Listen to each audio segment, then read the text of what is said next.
Yay.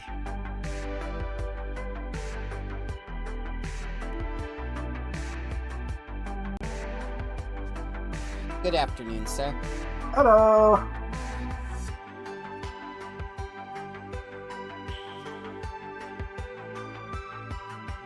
How's the week been for you?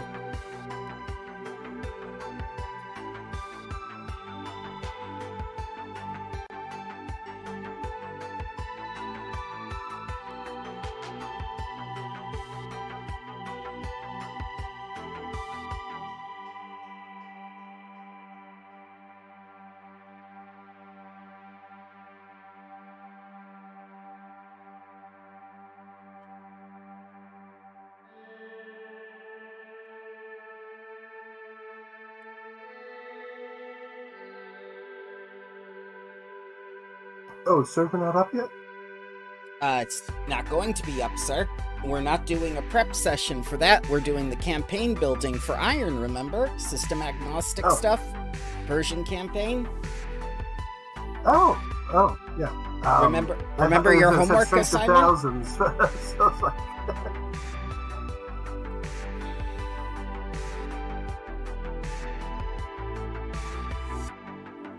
Granted, it won't happen if we don't get an Iron Bear. It most certainly will happen. I have prepared materials. Yeah, I guess Iron Bear just has to watch it and then take the ideas he likes.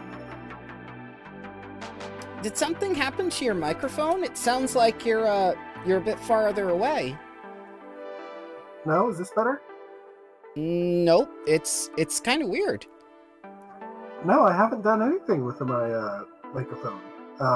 This is the same headset I had last week. Nope, it definitely sounds like you're either speaking through a cup or farther away. This is definitely not how you sound. Is this better? Nope. I don't know what it is. I've done absolutely nothing different with this headset. Oh, never mind. I found the problem. Okay. That's perfect. Yeah, see, I had accidentally left my webcam plugged in, and apparently it has a microphone. Yes, that's what it happened. It was used. The Discord decided, oh, the default is the webcam microphone, not the headset. This is exactly what happened to a certain writer who wanted to make audio recordings of his drafts, and then people started to tell him, it sounds like you're speaking through a fucking toaster. And of course, he gave the same riot act you did of, there's nothing wrong. Well, I look up and I noticed that there's a light on my webcam, because it normally was unplugged. And I looked at, well, actually, no, I didn't even notice that. Because it's a very small, like very dim light, particularly when it's not actively being used. I looked at it, I'm like, wait, what's that plugged into the front of my computer? It was my microphone. It was my webcam. Mm-hmm. Trust me, I work with audio quite a lot over the last few years. I know how to do the little things. That thing gets me every time, because it wasn't, when I first bought it, I don't remember it saying anything about having a microphone. So it always confused me. I'd actually leave it plugged in and Discord would start using its microphone. So I don't automatically remember that it has a microphone. Mm-hmm. In particular, because I don't have it plugged in, because even before I got it, I started getting those scam emails. I just took pictures. I hacked into your computer, recorded video with using your webcam of you doing naughty things, and I will send it to everyone you know unless you start giving me money. And that's called OnlyFans, sir. Well, it was a scam going around, I think, before OnlyFans became a thing. And I'm like, I don't even have a webcam. How'd you record me? And of course, it's like, oh, don't look for the virus on your computer. I've already deleted it. It's like, yeah, no, you wouldn't delete that. You'd take over my computer if you had that amount of control. And then threaten me that way. So, of course, I ignored it, because it's like, yeah, it's a complete lie. It's expecting everyone to have a webcam these days, because several laptops come with built-in webcams. Yes. That's almost as old as the Prince of Nigeria one. Yeah, you don't see it around that much any day these days because with the OnlyFans, it's like, so I'll go ahead and post it. Just give me the royalties. Prince of Nigeria one was basically, oh, what was it? You'd get the email and it's just like, I am this prince from another country, blah, blah, blah. I can give you 10% of the country's total wealth. You just have to give me your account number.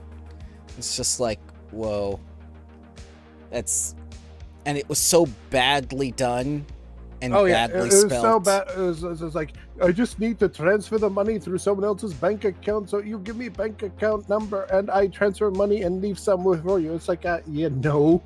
Yeah, it was actually typed like that. It was typed with a heavy accent, like as people would read it. Yeah, there were the same tone and everything, the same inflection. Oh God, memories.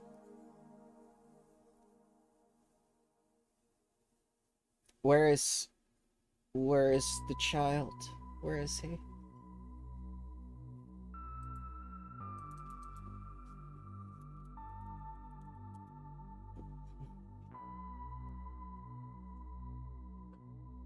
He must have turned off notifications because he responded an hour ago in direct message. So he's had a whole week to do his homework. Let's see what happens. Did you do your homework, sir? Eh? Remember Persian mythology? No. What we discussed it last week about what to reference and what to expect and what we were going to discuss. I'm sorry. You better pull up Wikipedia. You better at least pull up Wikipedia.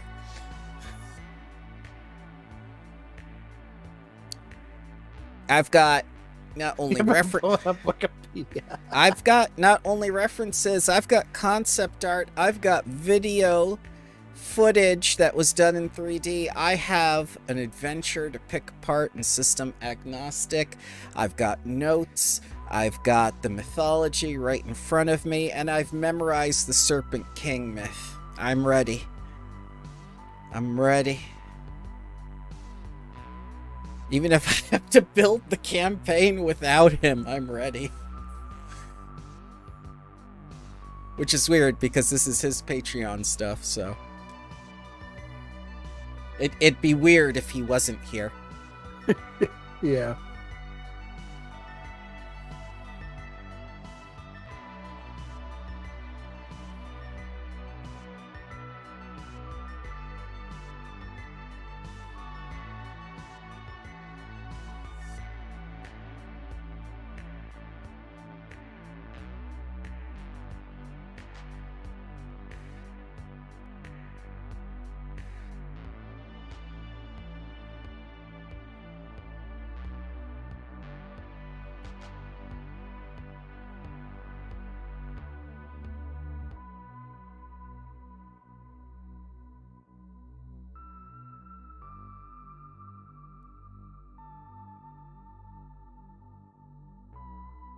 My child does not answer.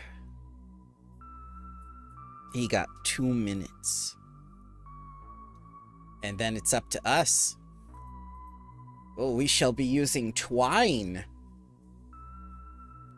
Are you familiar with twine, sir? Nope. Okay, I shall show you the twine. Think of it like the Greek goddesses that spin the fates, and they do the thread thing. Twine. I basically have this grid. I start with a little index card, and then I link these index cards based on the ideas and how they attribute to each other, and I can make notes more easily this way. Cool. And it shows the flow of the narrative.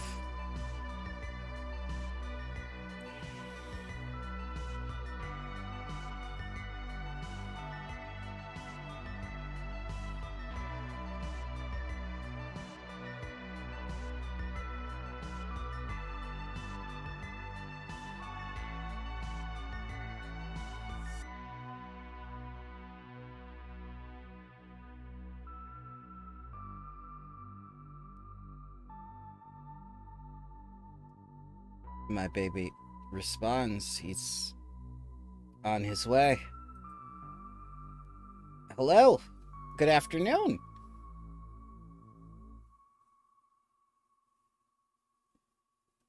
Oh no. More mic trouble. Oh no. At least you got here in time, though. Right now, he's yelling at me, telling me that there's nothing wrong with his microphone, but Bramble knows better. Bramble goes through this with almost every fucking person there is. Yeah, I know, but I honestly thought that I had unplugged my mic. You did. You did, in your mind. In your mind's eye, you did. Yeah, because I usually do that every time I'm done using it. I unplug it, and then I hadn't, and I looked down and was like, wait, why is that still plugged in? Computer Hello. Hello, there good we go. afternoon. And how are we doing this lovely afternoon? I am fully prepared, sir. I'm ready to go. I've memorized the myth of the Serpent King. I've learned as much as I could in 1 week about Persian mythology. It's all a mishmash of stew in my head. I have several tools to help us. I've got an adventure to dissect. I've got notes made. How are you? Intimidated now. Why? This is your project. I mean, I'm just trying to be helpful. Kentaro didn't do his homework. He has Wikipedia open. I mean, that counts.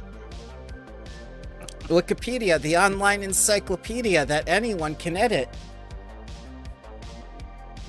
And the Serpent King is not in Wikipedia. That's There's because he very little edited Persian it. mythology. He edited himself out of it because he was embarrassed that no one will ever edit ever again. So, Iron, why don't you start off with an introduction of yourself and your wonderful project and what you want players to do with that project and why you want them to have fun and why it's unique and why D&D is on fire right now and you should try other things and not just limit yourself to one system. Ooh. Well, that's a lot, first of all. Well, I am Iron Bear Jones. All my information is in the little info dealy at the end, probably. I have your link tree currently up in the description, sir, ahead of time because you wisely made it. Yes, I did. It took me forever, but it did it.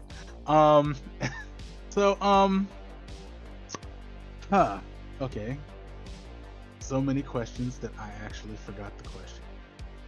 So the first thing after your introduction is, what is your setting and why is it fun? Why is it fun? Ooh, that's why would I want to play this instead of Faerun? Okay. Oh god, that's actually a little easier. Okay, so There we go. Unterra is it's not just like a single region. It's made up of several regions, but for this particular adventure and for a lot of the stuff I've been interested in writing lately, it is all part of a desert setting. That's already a departure from Faerun. What makes it fun? I think that at least for the purposes of the desert setting, it's called the Khosravi Desert. For the purposes of Khosravi, I try to write with a little bit more, I guess you could call it cultural cohesion. It's not. It explores cultures that aren't necessarily, the typical Tolkien-esque,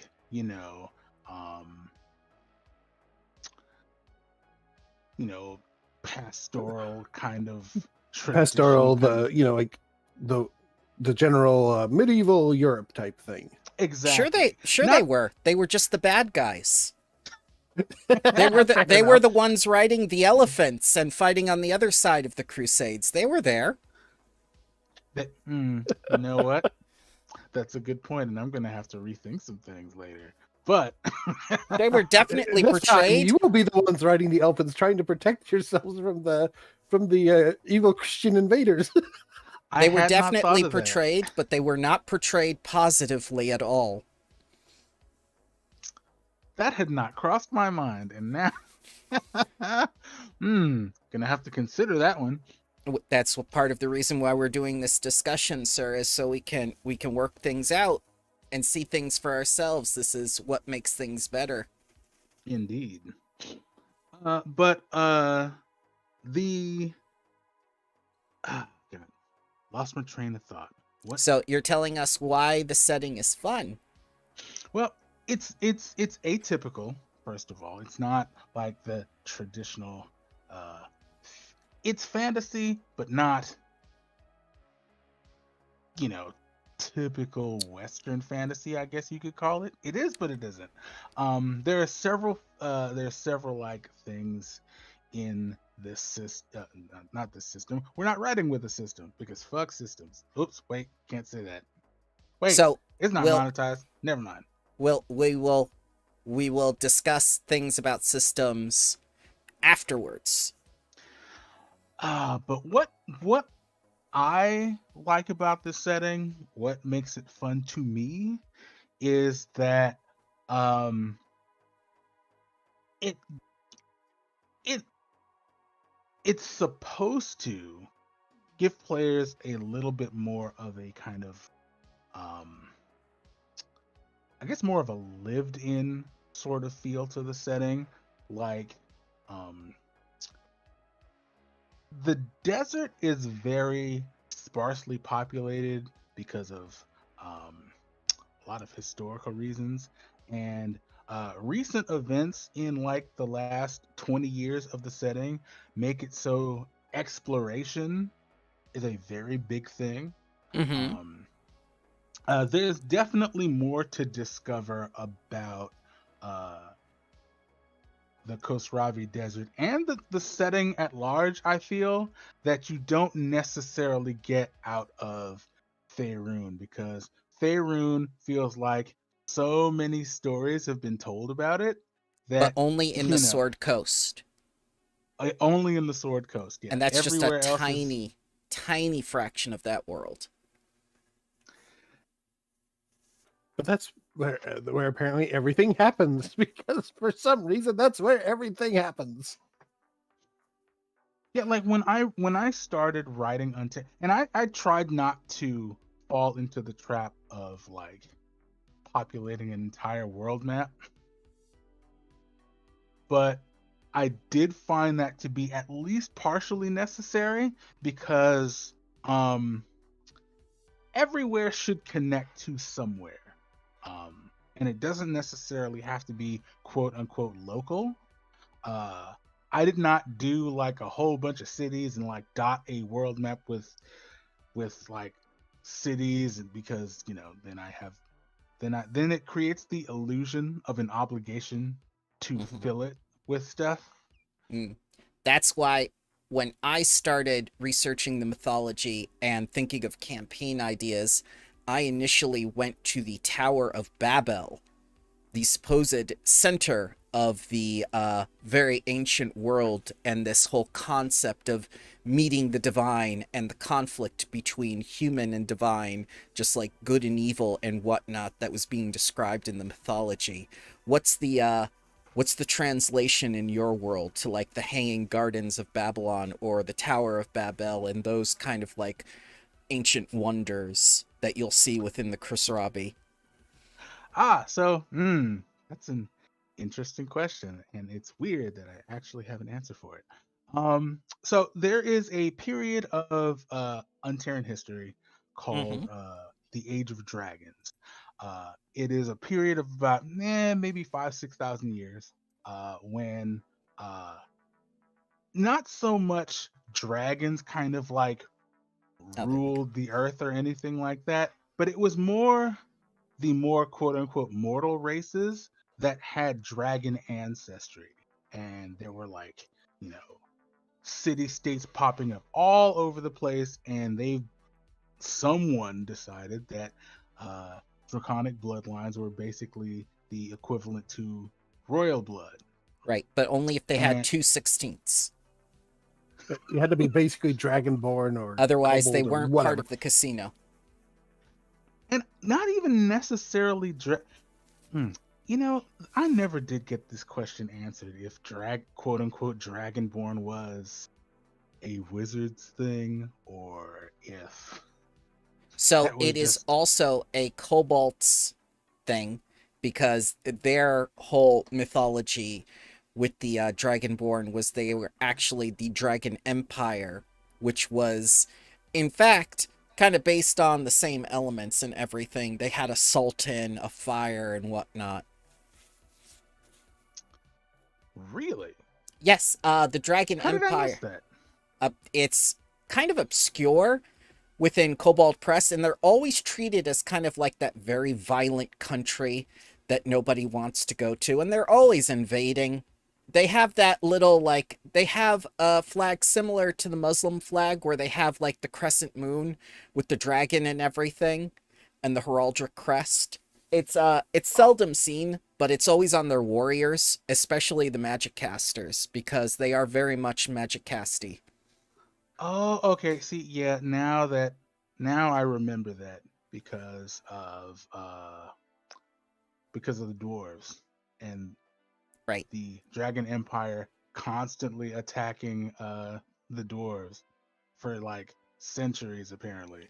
Yep, and the dwarves are the ones that sided with the Crossroads city, and they're the ones that cheated the Fae out of their lineage, and then that whole story came about with who changed hands with Zobek. And I think I like the dwarf story purely because they were like, "Oh, let's summon our dead ancestors to help out." And then the ancestors was like, "Okay, we're going to stick around for a little while just cuz."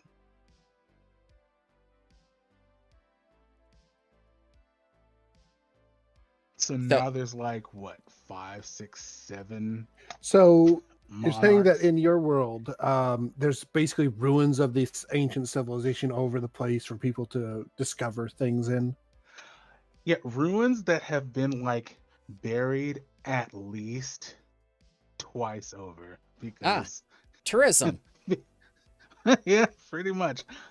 Because you know, first of all, 5,000 years is a very long time, and you know, the the earth moves. So stuff gets buried in like a huge expanse of desert. Um Well, yeah, and there, it's the desert. Things can get buried and unburied in the desert all the time. oh, absolutely. And then there was an incident with a demonic invasion and a subsequent incursion from the elemental plane of fire that nearly turned the entire desert to a sea of glass. Oh, So nice. yeah, the Kohlrabi Desert has been going through it, even So, in recent times. So a lot of knowledge and history has kind of gotten lost because of the just the All the crazy violent, stuff, yeah, just particularly involving fire and scrolls yeah, not liking fire. just the violent magical nature of the desert itself has kind of obscured a lot. so how about Djinn and Jasani races?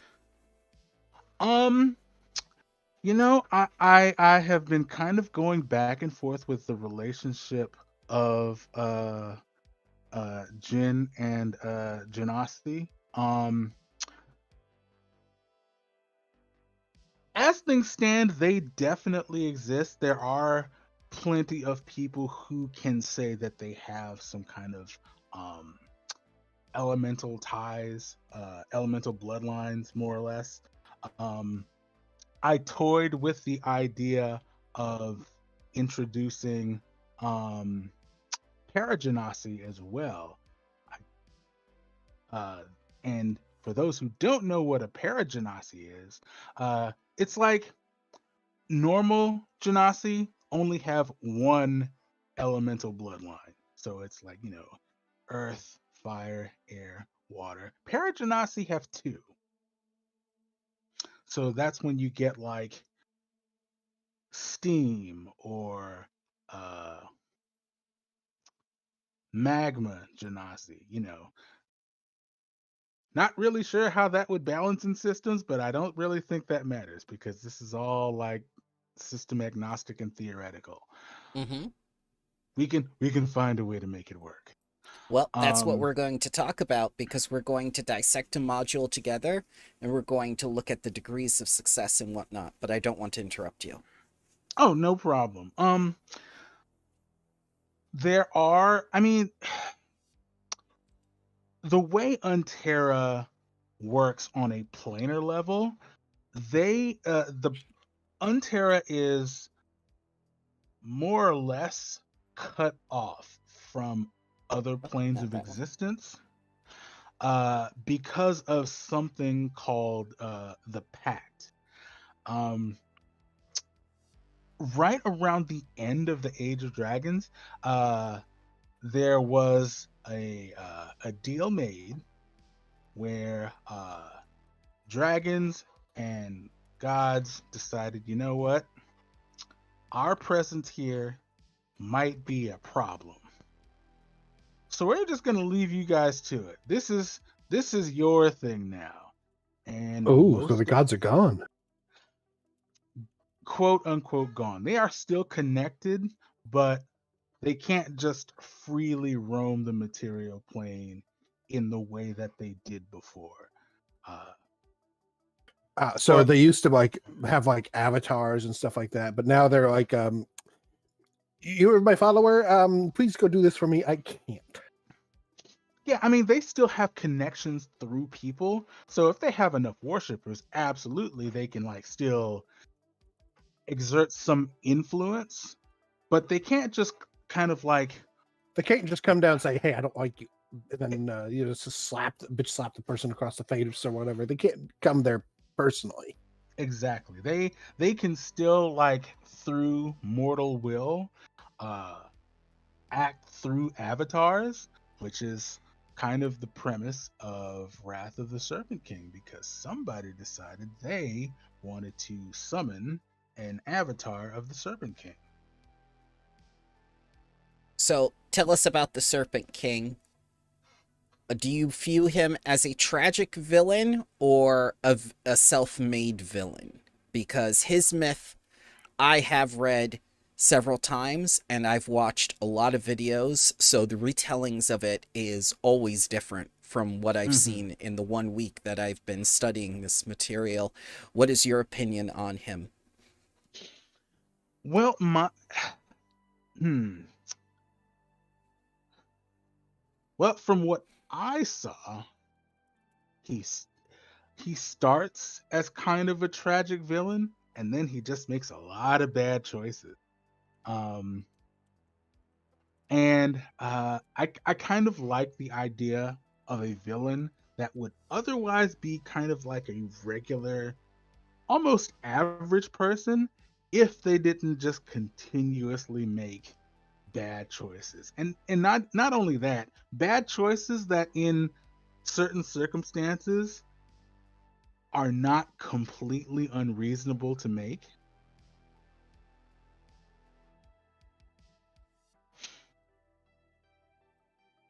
So like the Zayhawk that is in Unterra, uh, he inherited his position, and uh, his father was like this like war hero who created this kind of like uh, extremely prosperous port city um, In the desert?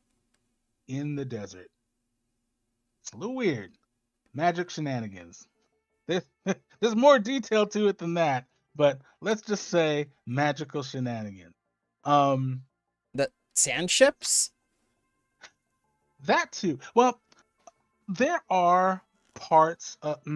Well, the Kostrami Desert isn't exactly landlocked. Um, so they're like the edge of the desert, and I mean, there's still rivers. I looked up extensive geography to make sure that this was a thing that was actually possible. Um, Without magical shenanigans. even without the magical shenanigans, um, and the the overall kind of theme I kept finding was, hey, geographically, do what you want, which was less helpful than I would have liked. But I've seen as geographical examples of like swamps bordering desert and uh, whole uh, like woodland areas bordering desert. So I was like, well, I mean, if there's a real world example, I guess I can just kind of like do whatever. So there's definitely more than a couple of rivers, and uh, if damn it, I should have pulled up my map so I'd remember. But like the entire western half of the Khosravi Desert borders the ocean. Okay. And there's like and it's surrounded on its north and most of its south by mountain ranges.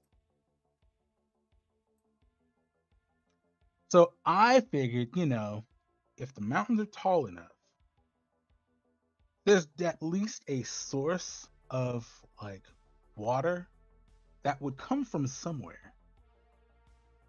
And because of the whole nature of the weird uh, planar nonsense that goes on in Unterra, there is not there's no reason for me not to say, hey, there's a hole here that leads to the elemental plane of water, and it's just kind of like this constant flow of water in the middle of the desert.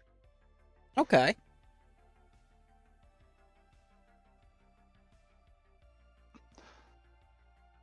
But as far as the main villain of the piece goes, um he a lot of what his a lot of his worst traits come from his insecurity. Uh, he inherited his position, so he always felt like he had to prove that he deserved it, Mm-hmm. even though no one told him he had to do that. Um, it was very much his insecurity and pride that led him to uh, do certain things that he did. So, And was when he the eldest child or the child of many? Because typically, when I think of these types of royal families, I think of like many, many children. Oh yeah, he wasn't yeah, he had plenty of siblings. One of the things that I put in my notes is that his elder siblings that were uh in the royal succession before him died under quote mysterious circumstances. So, he assassinated them or they died because of COVID? A little of column A, a little of column B. I left that deliberately open ended because I'm like, hey, let let DMs and players decide. I feel like that's more fun.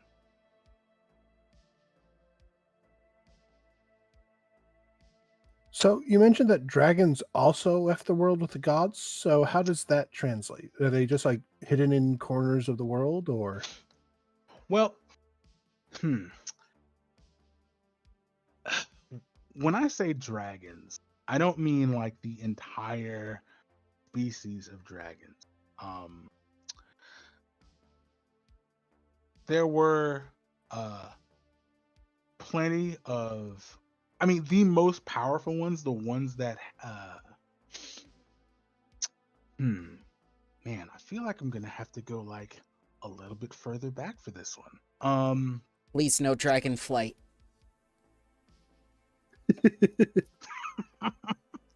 So, like basically the creation myth of Unterra, as I wrote it, and I wrote it from like because the Kostravi region was the first region I wrote it from that perspective.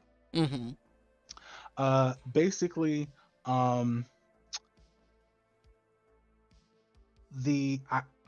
really liked the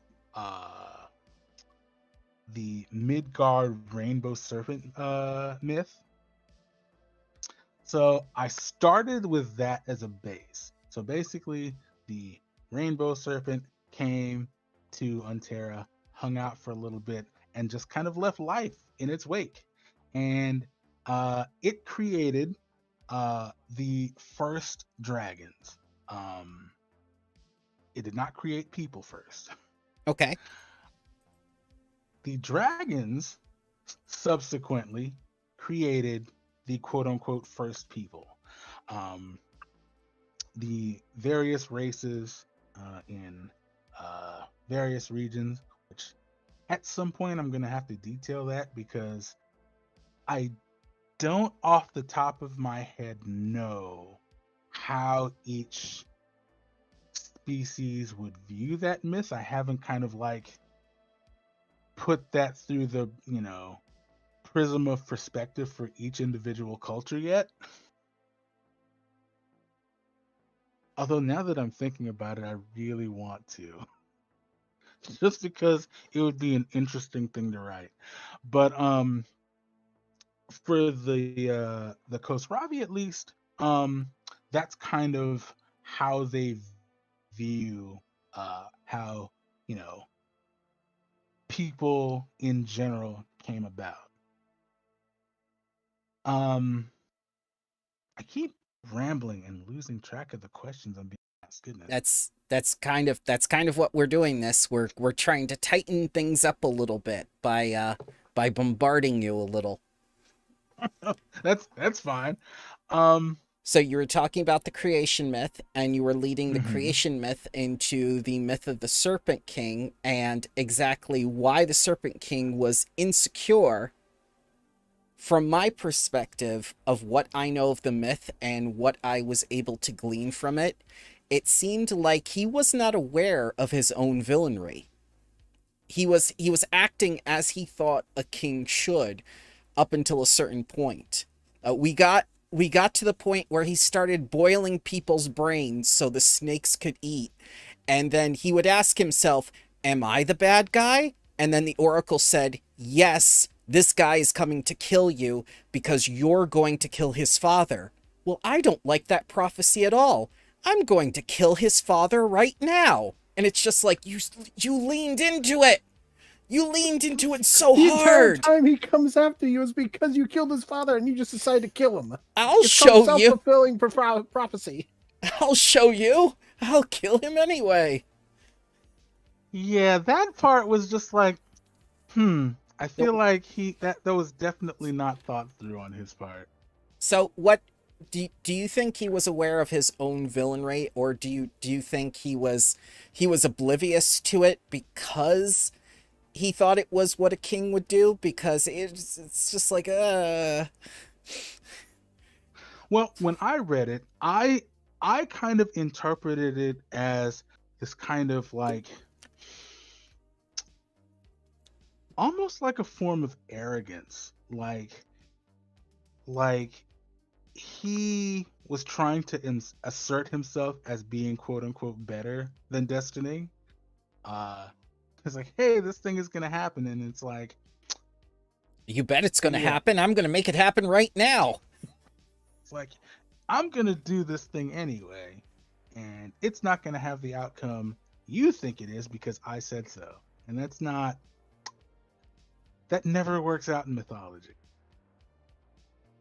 I do notice a running theme that people do not really listen to oracles, but they're always there at the right moment. or the hero or the villain seeks them out intentionally and then goes like, you know what, I'm not going to follow your advice despite the fact all the trouble I went through to seek it out. Yeah, like why even go through the effort? But that is what they do.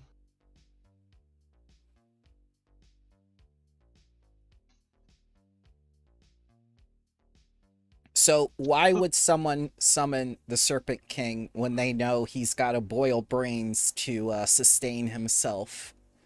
Why call this evil force back into the world? This guy who had the devil kiss his backside and snakes sprouted out the back. well, the way that I wrote it is when he finally bit the big one. Uh, I mean, he throughout all of that, he still had loyal followers. And he Like was Elon powerful Musk. enough. Not entirely dissimilar. Uh, he had followers who would absolutely move heaven and earth to try to bring him back. And he was powerful enough that he couldn't be the best that they could do was contain him. Uh because they didn't want, if he died and the primary religion of the religion, they believe in reincarnation. They did not want the Serpent King to be cycled back through. That's how evil he was. So they just kind of like shoved him in a proverbial limbo, Mm-hmm. and his followers decided, all right, we're going to wait for an opportunity. Perhaps we should ask the Oracle what to do. And not listen to said oracle.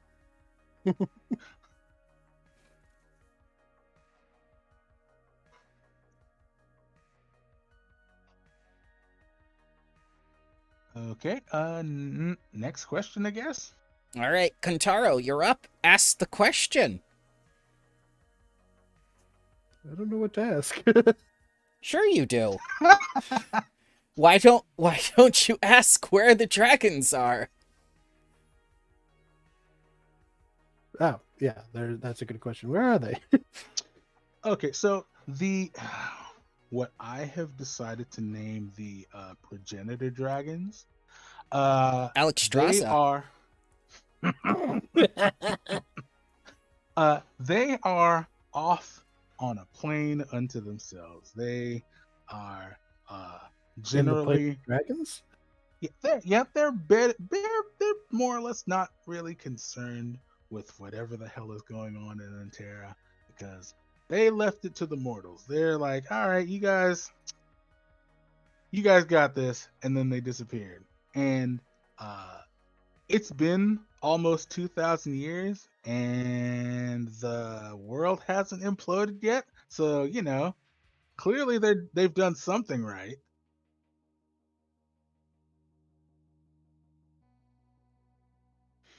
So can you still find some non-progenitor dragons? Oh, absolutely. Um, there aren't like, I mean, there's still plenty. I don't know. I'm thinking this through as I'm answering the question. um, yeah, I mean, there's still like, I guess you could call it a dragon population. Um, I don't think they're like, you know, as numerous as they were during the Age of Dragons, but they most certainly still exist. There's at least one ancient blue dragon somewhere in the Khosravi Desert. He owns the trademark on sand. He's wealthy.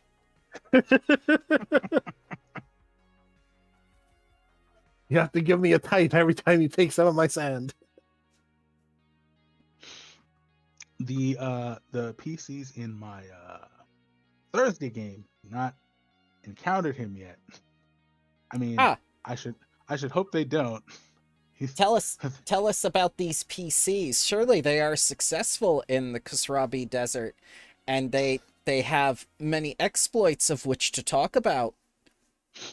No, they don't. Well, next Oh, no. question. Only because they have not had a chance to get to the desert yet. They've taken a slight detour. Mm-hmm. They're somewhere south right now. They'll never get there.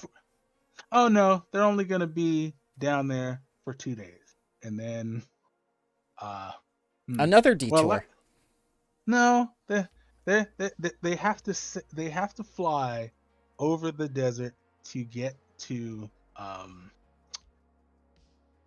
the consequences of one of their actions. And let's face it, this is a fantasy game. Getting from point A to point B is never a thing that most people will allow. Something is going to happen in between. Usually with my campaigns, it's the fact that they forgot water. Well, And then you know what? because of it. Two sessions ago, I did warn them that they needed to buy supplies. So we'll see if they actually. Although there's at least one player who's probably going to listen to this later, so they might suddenly remember.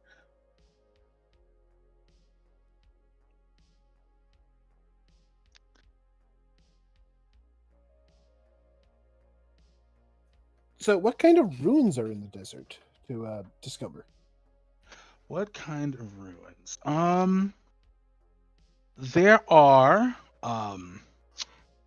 plenty. I mean, most of the old city states that existed during the Age of Dragons are buried beneath the sands. There are plenty of like underground tunnels and waterways from some of those old cities. Mm-hmm. There is a library buried underneath the desert. That one was more recent. That From happened. Avatar: The Last Airbender? That is where that idea was inspired from, actually. During the demonic incursion, there was a wizard named Karef Al-Zarabi. He kind of he was an adventurer at the time, a little older than the average adventurer. He's human, and he was in his late 50s when the demonic invasion started. The desert was not. Most desert civilizations that existed at the time were not prepared for the nonsense that came in like the 10 years after that started, because they kind of like wiped out the entire eastern half of it wasn't necessarily in the desert, but it was kind of like this area bordering the desert. I mean, there's a reason now it's called the Sea of Ashes, and nobody remembers its original name. But he kind of started compiling knowledge, trying to figure out how to mitigate the issue and protect people. It did not go as well as he would have liked. But it saved a lot of lives, but it sacrificed probably more. Something that most people don't remember. And so he buried his library so that no one could find it again? Well, the invasion kind of culminated in an event called the Scorching. That is when the elemental plane of fire basically opened up over the entire desert and all hell broke loose, almost in a literal sense. Uh, So so molten dur- glass. yeah, so during that whole cataclysmic event, a lot of there was a lot of like random and rampant destruction, including the library that he built. It kind of like disappeared. Nobody really knows what exactly happened to it. Um, and there's like whole sections of the desert that like it's less land and more like a sand sea situation, Mm-hmm. which makes it even more difficult to find anything. So you do have sand skiffs across the desert with. Oh, absolutely. I mean, I feel like that's necessary. If you're walking through the desert, something will eat you. Particularly when we come to mythical deserts. I mean, hey, it's all fun and games until that blue dragon sees you walking through the desert like it's nothing. He owns the desert. We discussed that. So tell Or me, that gigant or the gargantuan scorpion decides it wants a snack, and that your party looks exceptionally tasty.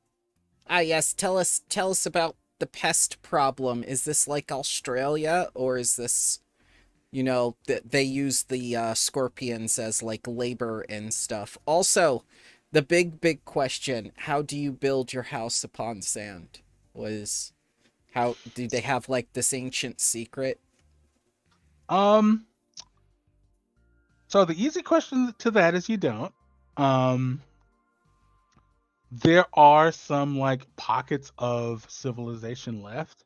Um, most of the quote unquote established cities exist purely because of like magical construction. Um, some magical way to protect itself from uh, the Sinking.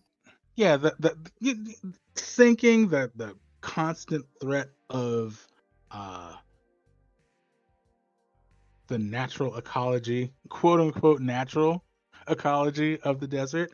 And to answer that first question, it's definitely an Australia situation. There are some uh, uh, a lot of magical mutations that kind of happen. A lot of uh, very unfortunate aberrations that kind of like exist in the desert now.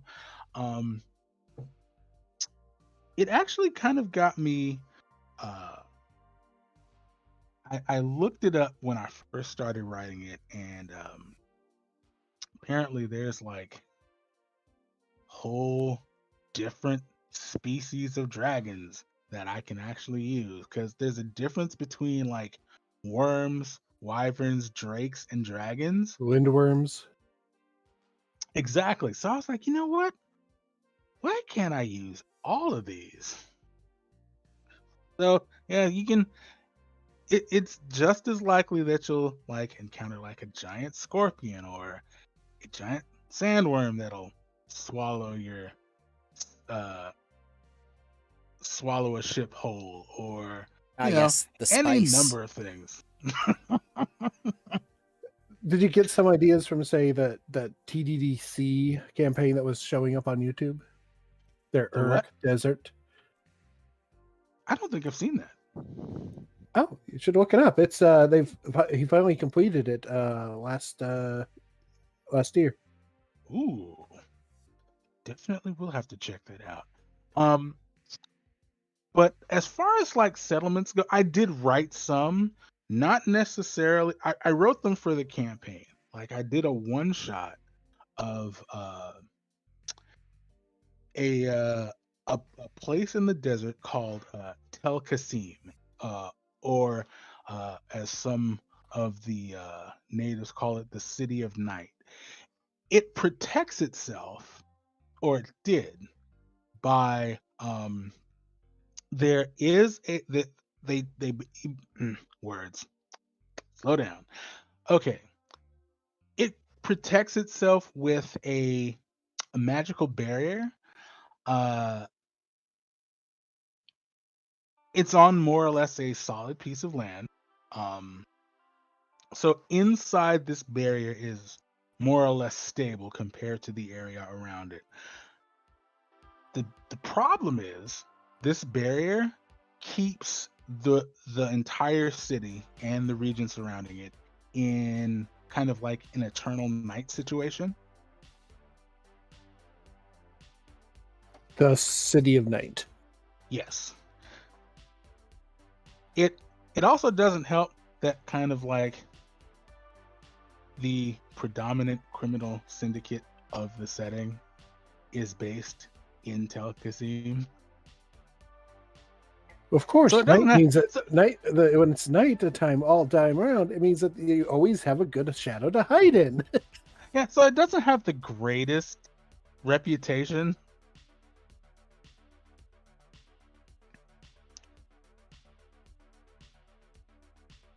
So it's safe, but not really safe, if you know what I mean.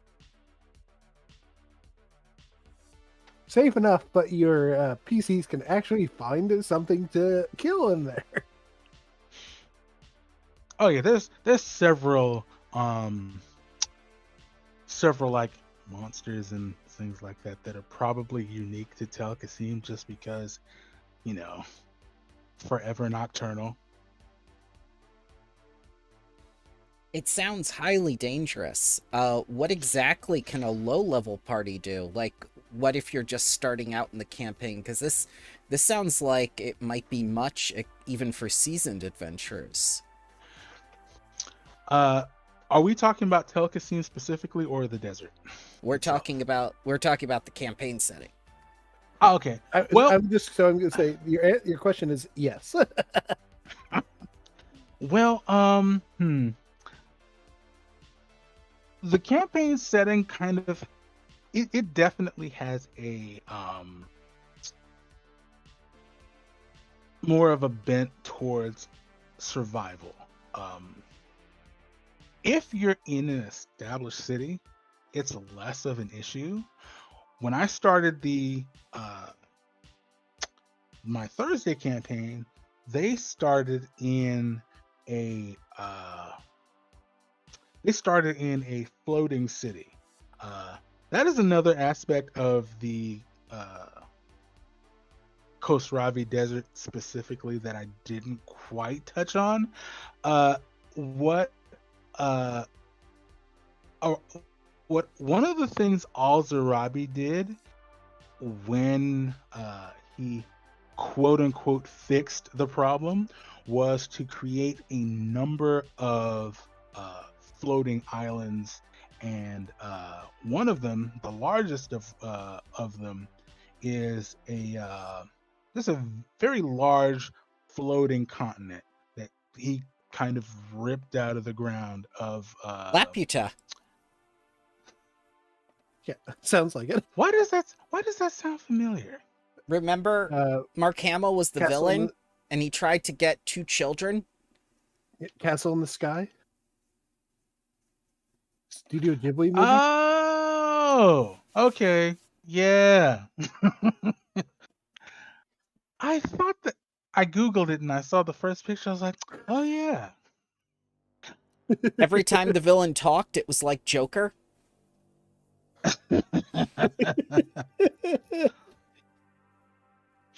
But yeah, like on this floating island is where he also founded the Aesthetics Magic Academy. Oh no, So Hogwarts. Definitely not Hogwarts. But that is where that's where I started the campaign, and they're not level 1 anymore. So now they can go out and do stuff with varying degrees of success. So how does one get down from these cities? Teleport rooms? Flying machines? Flying machines, yes. Specifically, airships. This setting does have airships, but they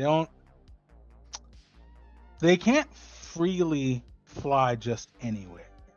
Arcanum engines run on magical fuel cells, and they can only navigate along ley lines. And the way this is me kind of restricting things to kind of like Right, because if you direct start the with at level 1 with access to airships, sooner or later some party is going to steal an airship and try and fly away with it. I listen. I really expected them to try this and didn't. I was almost a little disappointed that they didn't try it. But the way I wrote it was kind of me above table directing the way exploration actually worked. Because of the unstable nature of magic in the Khosravi region, navigation is extremely difficult. Unstable So- magic? Why? Because the Why plane of not? fire opened up there while there was a hell invasion. But we depend on magic so much, the construction industry alone. Well, I don't know what to tell you. It's magic is a constant problem. What was I saying? Does that mean that every wizard and sorcerer has wild magic? Technically, yes. Every single wizard is basically a wild magic sorcerer from 5th edition. It's like every time you cast a spell, roll a d20. If you hit a 1, something weird happens. Oh no. Well, I mean, rudimentary low and mid level magic doesn't really have that like effect, really. It's not something that most casters have to worry about. It's when you only get into the high level stuff. Yeah, I mean, like if you're like on the ground, or if you're in like some zone of stable casting, like on an airship, because the Arcanum engines actually project kind of a field around the ship. So so the unstable magic is kind of like the warp. That's a really good analogy, actually. I did not think of that, but yes. I thought of it when you said the engine like an electromagnetic field. I mean, it sounds like there's some level of technology or techno magic involved that needs its own section, because we're just hearing it now after hearing the basics of the world, and it's just like, oh no, I don't have enough.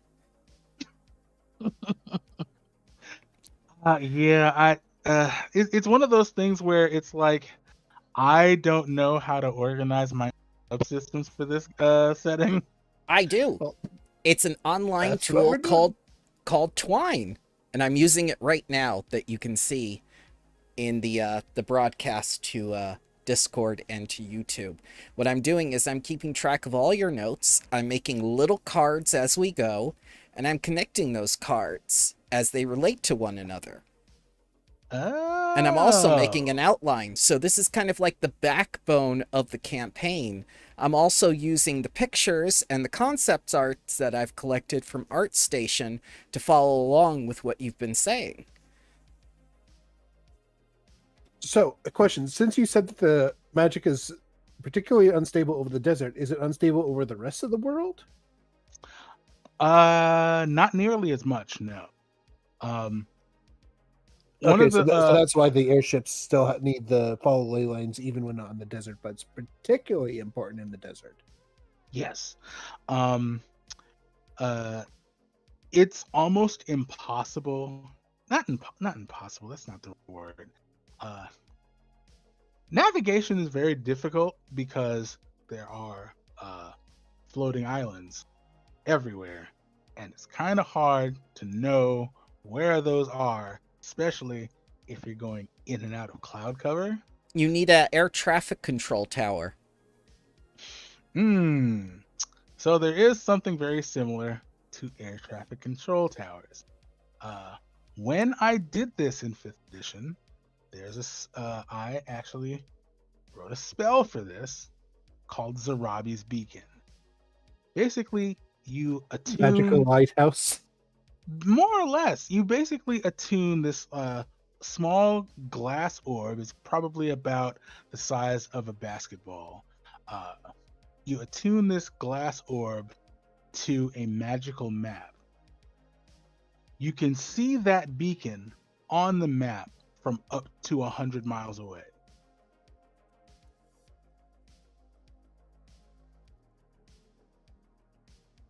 All right, so we've discussed quite a bit of the setting now.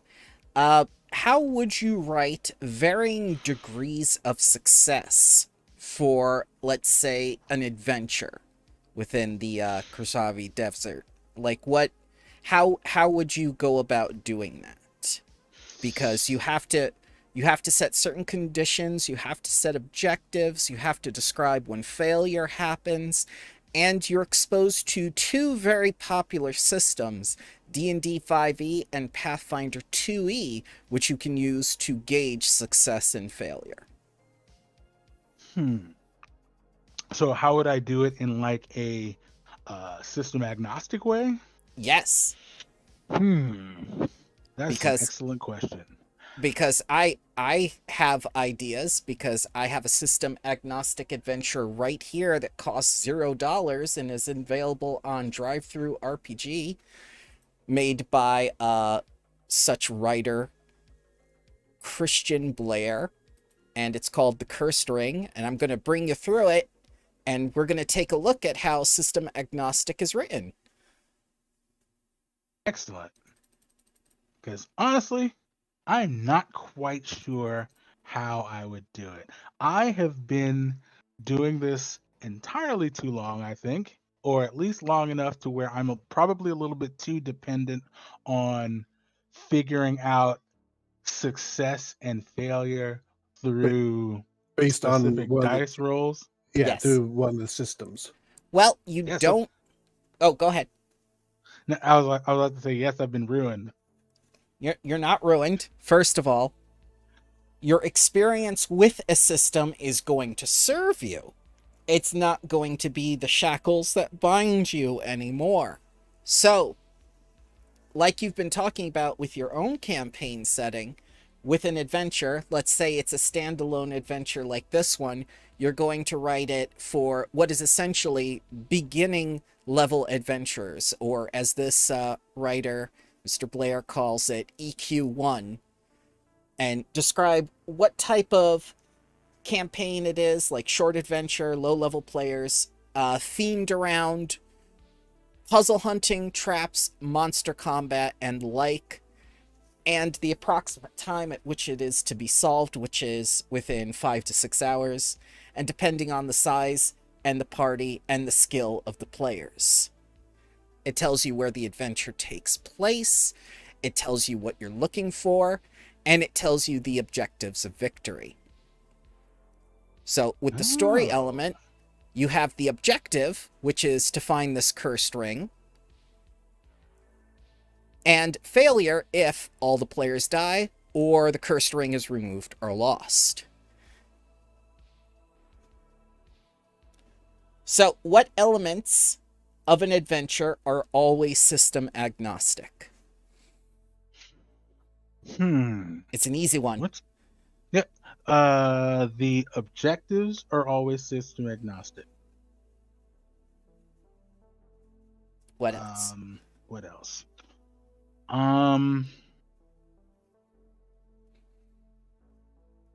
The characters are definitely always system agnostic. Don't think too hard. Think graphically. What do you use in every adventure?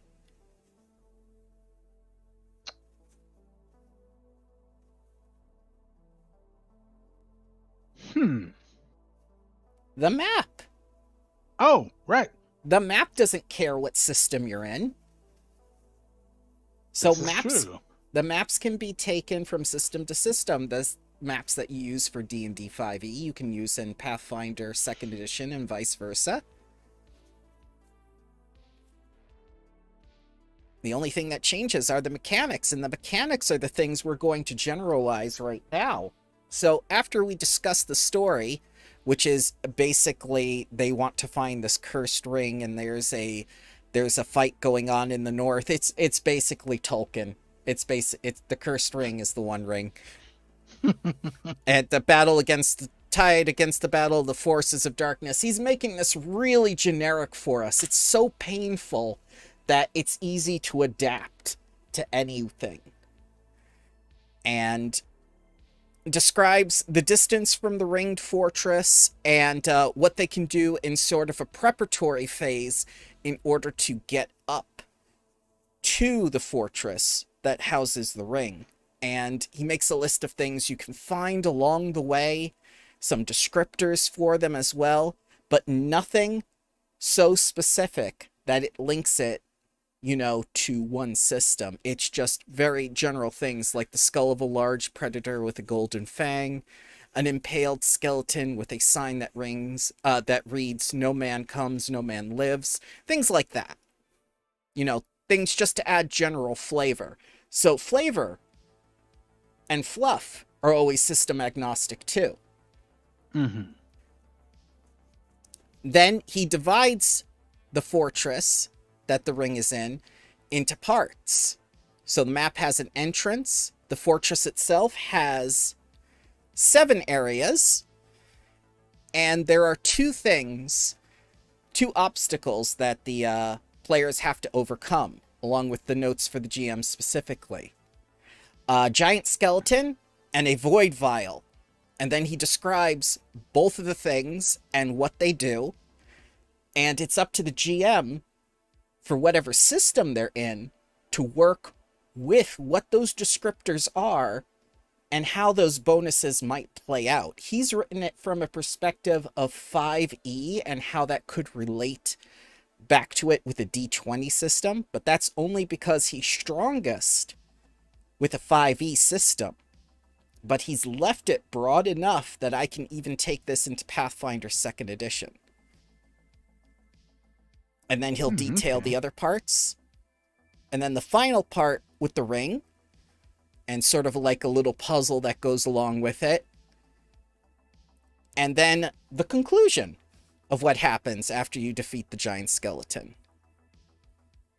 And I shall link you this PDF because I think you will need an example specifically when working with your story system, because I think you should build like a level 1 adventure that's kind of a one-shot to expose people to like something nice about this desert setting.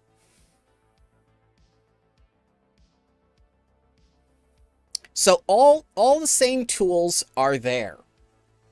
All the same graphics are there. All the same story is there. The only thing that's going to change from system to system are the mechanics and how you gauge success and failure. In Pathfinder 2e, success and failure are varying degrees of critical failure, success, critical success. D&D 5e is success or failure, with guarantees on 1 in 20, but no different results. Mm-hmm. Have you worked with a D100 system? I have not. You should probably look at that because that has the most varying degrees of success. The tables are enormous. And it displays a much wider variety for successes and failures. Sort of like a rising and falling scale between the two.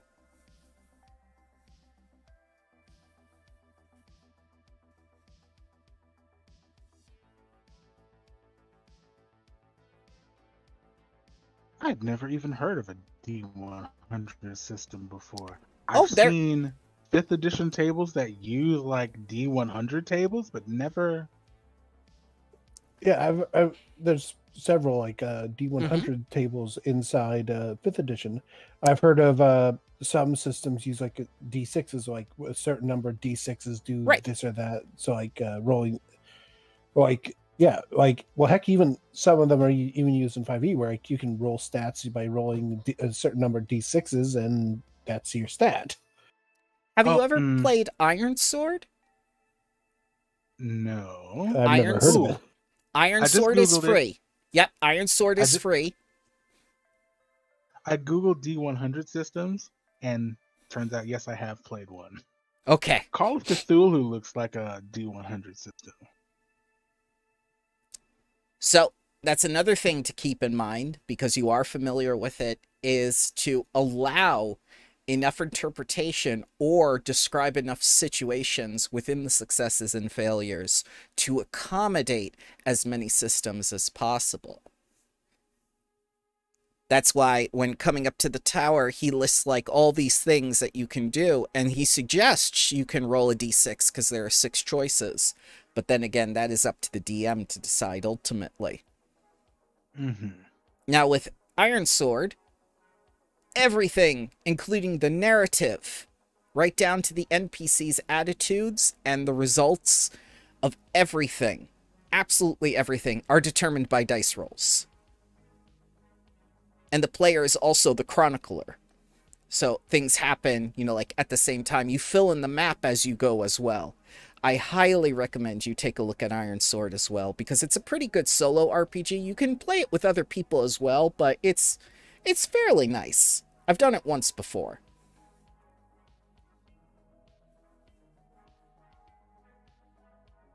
So again, just get out of the 5e mindset. Just look at other things, because there's so much out there. Like you yourself, you didn't even realize you had played in something, but you did. Yeah, because I was like, D100, that sounds strange and foreign. Then I looked at what it actually was. I was like, oh wait, I've seen this before. Yes, and that's part of what we need to educate people on and remind them of during this time with Wizards of the Coast, and as they, you know, like edit slowly but surely back to something, you know, better. That, you know, there are other things to do. There are other things to try. And a lot of these things are free. One of the things that I've noticed, like looking more into like system agnostic things, is that I won't say no one system, but the systems that most people are used to cannot tell every kind of story. It's not what they were designed for. No, it's the tone of the story, how the DM does it, and the campaign itself. Because the players are the audience, and the players ultimately decide the tone of the story, not the DM. And you've seen what happens when you try to be serious to a player. Kantaro, tell him what happened last week. Oh boy. Well, we were being all serious, helping out, and then accidentally stabbed our someone who's helping us. Accidentally critically stabbed. Yes, what? insta-killed, and so we got enough cultist points that the entire party who was there at the time became cultists. So coming this Saturday, it's going to be all new characters except for Quaid, who wasn't there. And it's going to be weird because those 4 characters don't know the way to the temple, and they can't find the temple unless someone shows them the way to the temple. Oh. Which, good news, Quaid knows the way to the temple. You really think Quaid is going to show you? It's Quaid! It's Quaid! He's not going to show you Jack. He's going to say, "Who are you people?" And then Spugnor's going to come up and he's going to say, like, I don't trust them. We should have them do a mission for us first. But Spugnor's one of the ones who got... Exactly, but he doesn't know that. And neither do you 4 guys. Oh goodness. Spugnor. Let this be a lesson, kids. Don't miss sessions because things will happen. I missed it, and I was there. Yeah, I was going just like, what's why are happening? you targeting this guy? Apparently, he wasn't even in the room when he did it. I'm the DM. I demand you explain what happened. He was trying to stab the vampire. Before he was trying to stab water. Before he was trying to stab water. I feel like that was foreshadowing. Me too. And then he was like, we get extra hero points, right, Bramble? And I'm just like, sure. That's what they're called, cultist points. Yes. Yes, exactly. Oh my god. It's gonna be so weird. But yeah, that's what I mean, Iron. You can try to run what you want, but the players ultimately decide the tone and the direction of everything, and it's just like, oh god. Oh, absolutely.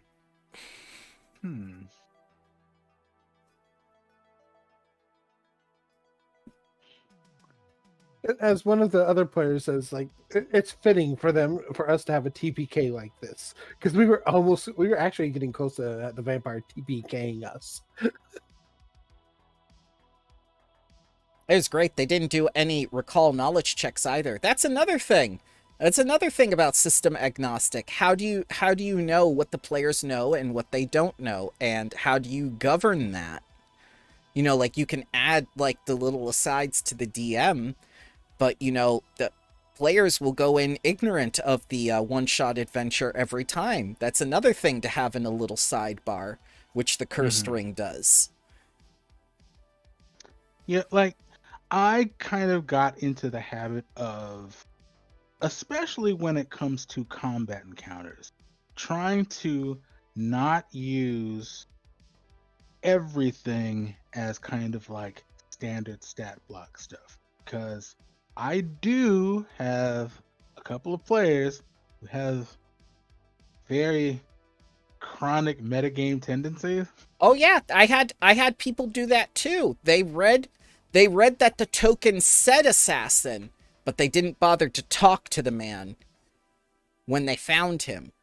I didn't see that it said assassin. You just said someone said assassin, so I'm like, oh well. Yes, because they read it. They read it off the carousel. They didn't do anything. So when I ran a one shot in the City of Night. It was actually a low level one. I might actually like do like an official write up for that one. But the PCs were hired by someone to investigate a disappearing cargo caravan that was coming into the city. The person who hired them sent one of her main guys with them who survived the attack. So they go and they as they're walking, I asked them, hey, do you guys say anything to this person? Is there any kind of conversation? Well, Nobody yeah, said he survived the attack. It's just like, who attacked you? Were they monsters? Were they people? Did they shout anything? Did they have any discriminating marks? What did they take? Did they take everything? Did they swear revenge? Why did you survive when no one else did? When I tell you no one asked any questions, which was like, huh, okay, this is happening. All right. So he leads them. Iron, I don't trust people at Walmart. How do they trust people in an adventure? I listen, I don't know what to tell you because they walked into an ambush. Could it be that the person who survived the first ambush led the first people into that ambush? That is exactly what happened. Yeah. So that's why he survived, because he was the inside man. It's going to look really weird when he survived 2 ambushes and the boss is like, oh, well, now I have to give you a raise. Yeah, they just walked into the ambush, and I was just like, well, this is happening. Yeah, their employer can't be too smart either if they didn't ask that question. Well, you know what? I didn't think about that when I wrote it. God damn it, Iron. If she was any, especially women in business, horribly scrutinizing, I would want to know why that man came back. First of all, was he injured? Because if he wasn't injured, that's even more suspicious. Actually, he was. Okay, okay. He was smart enough to at least appear not to have been part of it.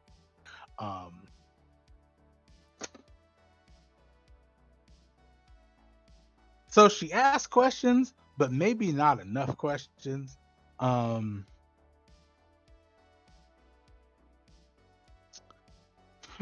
Did her insurance cover it? Well, it was a shipment for another client. And it turned out to be like a wyvern egg that had been basically liberated from a nest of a and I'm just gonna say I did not use the standard stat block because, you know, metagamers. Right. That's why you have variants. Yeah, you can thank Monster Hunter for giving me the idea for the variants for that one. Ah, yes. Oh no. Slay an entire monster the size of a truck. Take a piece of meat the size of my foot. That's it. That's all you get. That's Monster Hunter for you. No, I decided, you know what? Well, I made this decision mid-game because the way the encounter was designed was like, all right, he is going to try to get away. He might not get away. But if he makes it to such and such distance, the wyvern might show up for its egg. So they see this thing coming. They don't know what it is. Mm-hmm. But then the player goes, oh, that's a wyvern. And I just kind of had to pause for a minute. I'm like, why? Yeah, he doesn't know. I was like, that could be a pterodactyl. Exactly. I was like, you know what? Let me look at this. And I looked and I was like, all right. So wyverns don't typically have breath weapons. Right. But what if? But what if this one does? Oh, and I did not give it a dragon breath weapon. No. Breath weapon was basically fireball. Oh no. Where it launches something that explodes. Oh, so basically, you basically made Toothless, but without without the front legs. I have never seen How to Train Your Dragon, so I'm gonna trust your judgment on that one. He launches like little plasma balls that explode on contact. So this is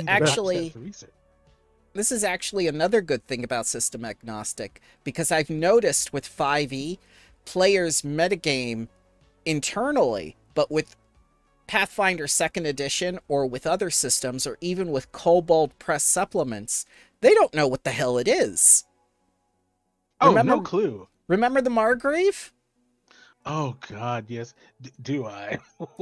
They didn't know what that electric boar thing was, or that it could essentially charge by turning itself into a lightning bolt as the spell.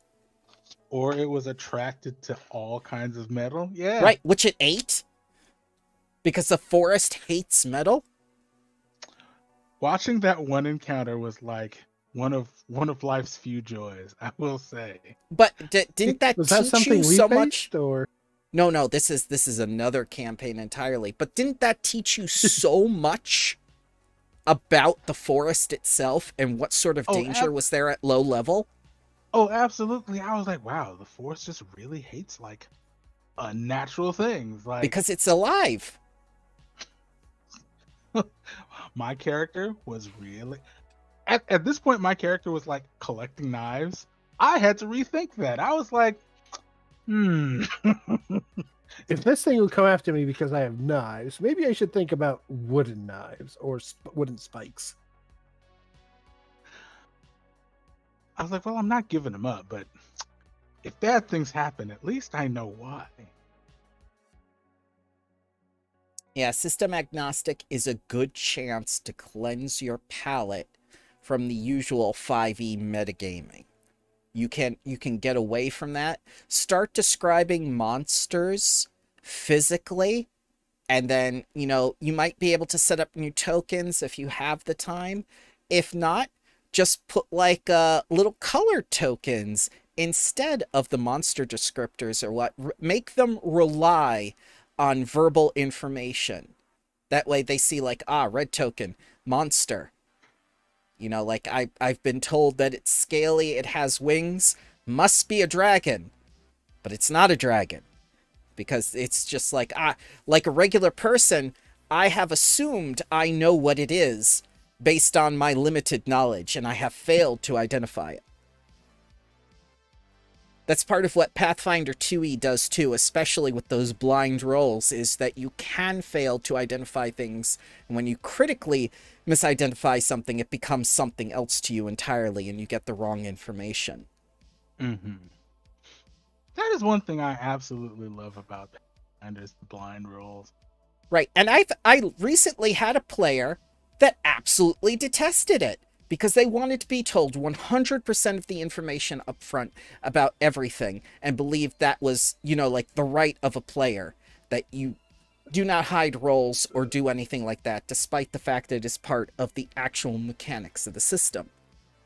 Yeah, but like, the second edition isn't for him then. Yeah, I know a DM. He runs 5th edition games.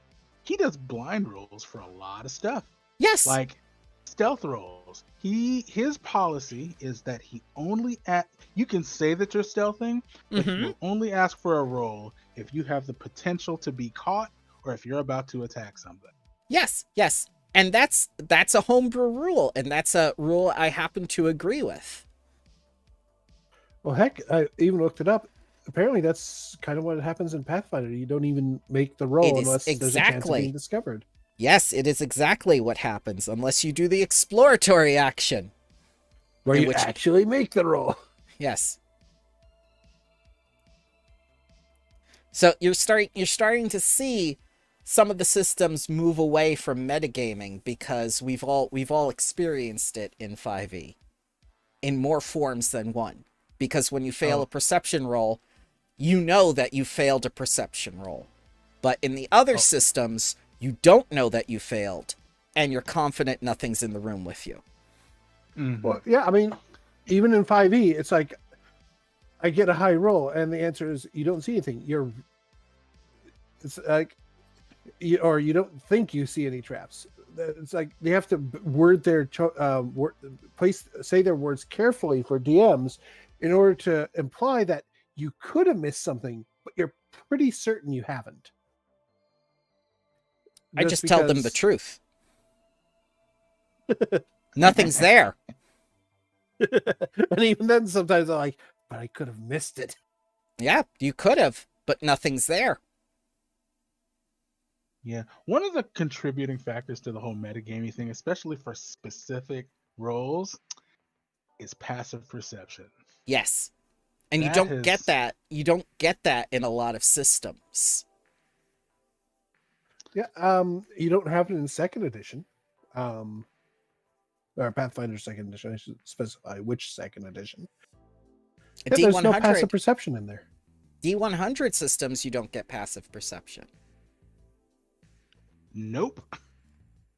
Like for Call of Cthulhu, it's like, hey, make a spot hidden roll. And that's it. Like, yeah. or listen. And if you don't hear anything, you don't see anything, I think a part of why the metagaming got so bad to a point is that people knew from the adventures that 5e was writing is that it's success or failure, and you can fail a campaign based on that. And you can fail objectives based on that. Whereas other systems will have failure worked into the system that the player can recover from. You cannot recover from Descent into Avernus if you fail to do certain objectives. Yeah, if it's like, if you need to find, say, a certain secret door in order to find the item in there, which is a MacGuffin for later on, then if you fail to find that secret door because you either didn't think to look in that area or failed your check, well, then you're screwed. The campaign fails at that point. You Right, might which not is- know for another, like, 20, another 10 years of in-game time, but you've already failed. So this is the number one reason why the DM screen exists. It exists for the protection of the players as much as it is for the DM's convenience. Because sometimes the DM has to fudge the rolls in your favor to move the story along, and you can't do that with certain open roles, and it's just like, oh god, now what?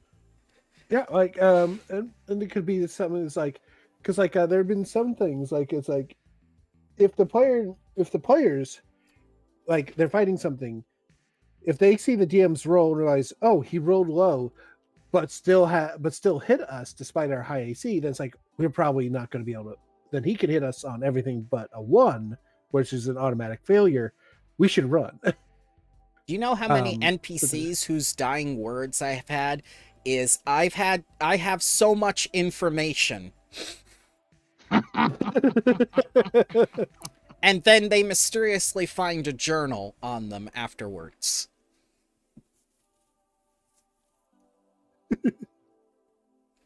You basically have to just put in ways for players to avoid you Right. fail if you don't talk to this one person. And 5e doesn't do that.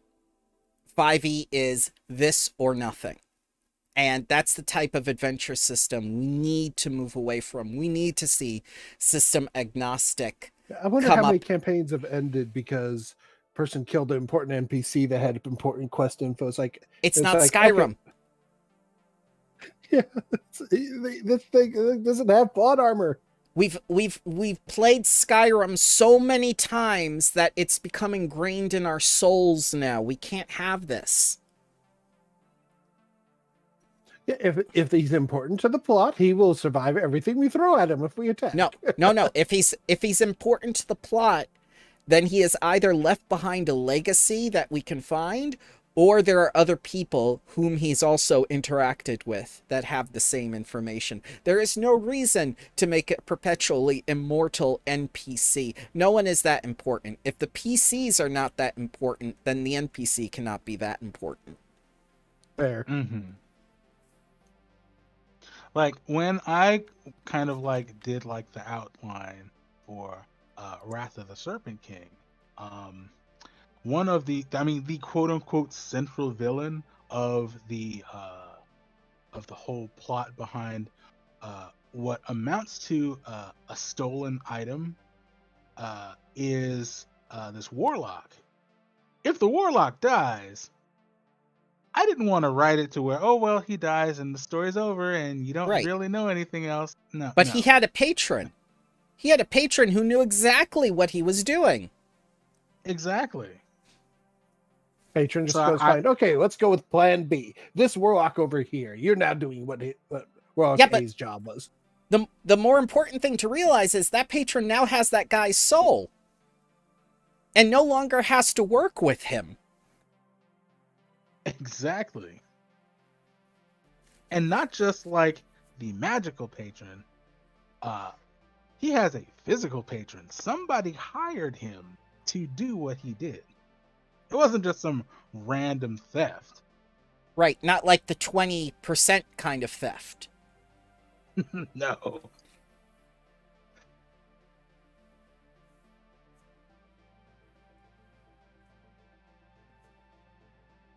Although I will say my Thursday players, some of them do have a habit of questioning people. They will leave somebody alive Yes. to interrogate. which isn't necessarily a bad thing. It just kind of like reminds me that, hey, if players actually have questions, I need to have answers. Even if the answers are, I was too low in the totem pole to know. That's when they get adopted. That's when they start adopting NPCs. And then you get this whole trail of NPCs. And it's just like, look, guys, you got to park them. They can't all come into the dungeon with you. We'll miss Slobber Chops. He's dead now. Will we? I don't even remember him. It's the funny. that we first rescued, imprisoned in the Temple of Iowa. Oh, that's right. That's right. He kept sacrificing the cultists right in front of you. Right in front of you. He made all the cultists kill themselves. Wow. Because he was a new cult, he'd become a cult leader. And it's just, it was foreshortening. It's not foreshortening, foreshadowing. There we go. It was foreshadowing, Iron. You were right. It was foreshadowing with the stabbing of the water.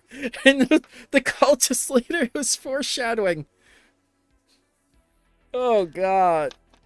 I have to do editing. He's throwing his allies away because they were more useful as body shields. And they kept missing themselves. They kept missing themselves when they tried to sacrifice themselves. It was weird. They kept like rolling like ones or twos or something when trying to attack themselves to finish themselves off. Out of 8 cultists, 6 missed themselves 3 times till we finally got down to the last 2. One of them I missed so many times, like, okay, that's it. Usually they miss themselves so many times, like, okay, you know what, that's it, I'm out, and then run away. Yeah, they had nothing. There was nothing for them to do. There were -1 CRs. Like, I can't even hit myself, let alone the players. I'm out of here. Oh, God. The poor soul was like, wait, I can still use you.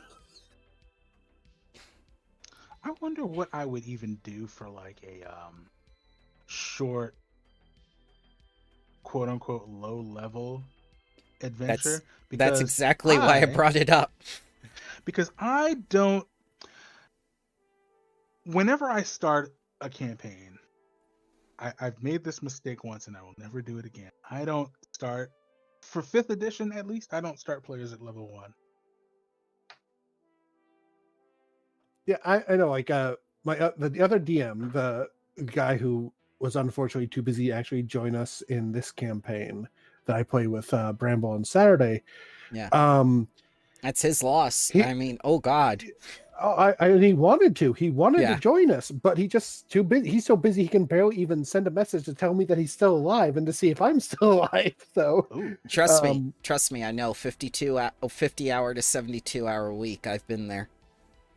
But yeah, when we played it, since he was usually the DM, we'd usually start around level 2 or generally around level 3, so we could just get our subclass, so we could have our full flavor. So like, it wouldn't be just like if we like went with a whole party of fighters, but we're planning on doing different subclasses, we'd already be different. We wouldn't just be.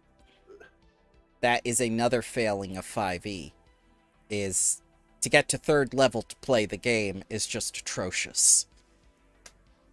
Right. So a lot of people just say, "Oh, we'll start at level 3 so we can have all this, so everyone has their subclass." Because some classes start with level 1, wizards get it at level 2, and then most of the rest of them get at level 3, and it's like. Mm-hmm.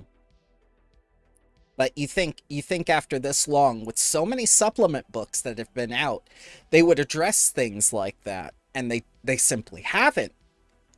Like, even with all the variants. You don't know pain until you've tried to play a 1st or 2nd level ranger.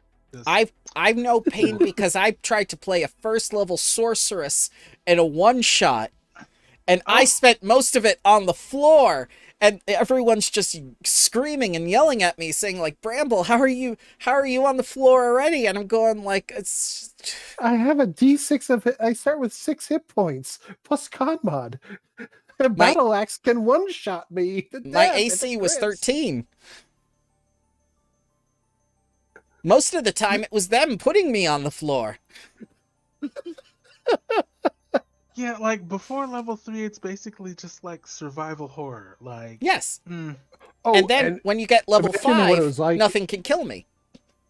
Imagine what it was like in like 3.5 or 2E of Dungeons and Dragons. I was Back in when- 3.5. When you had a wizard who started at level 1 with a D4, where you actually rolled the D4 of hit points. 1. Yeah, we had people that kept rolling 1s, and they didn't care. And they also had negative con. They didn't care. oh goodness. You start at level 1, you're already dead. Because we add your con. Oh, look, your con is negative. You rolled a 1. You start with 0 hit points. You're dead. Yeah, so you start at You're dead minimum on 1. arrival. You start at minimum 1. So what I started doing whenever I not necessarily had to start at level 1, I would start at 3 just because that was easier. But It shouldn't would be never- that way. it If really a system can't be played out of the box, then it's not a complete system. like I've noticed that like building encounters in Pathfinder, I can absolutely start people I'll at be right back, level one 1, moment. and it's That's fine. Because the numbers are so tight. The system has gotten tightened to the fact where you can exist within the same 3 or 4 levels of difficulty from 1 to 20. And that's great. But if you do that in D&D, you know, like at like level 7, they can already kill a dragon or whatever. And then you have to add more stuff, and then the encounter becomes so bogged down and long, it's just like, oh god. Just win already. Yeah, because even like my Thursday players are 5th level. It's very difficult to try to figure out what can really challenge them, because I'm Puzzles. like, well, if, Riddles. Riddles should start always using frickin'. riddles. I put an observation thing in Pathfinder. They didn't want to do that.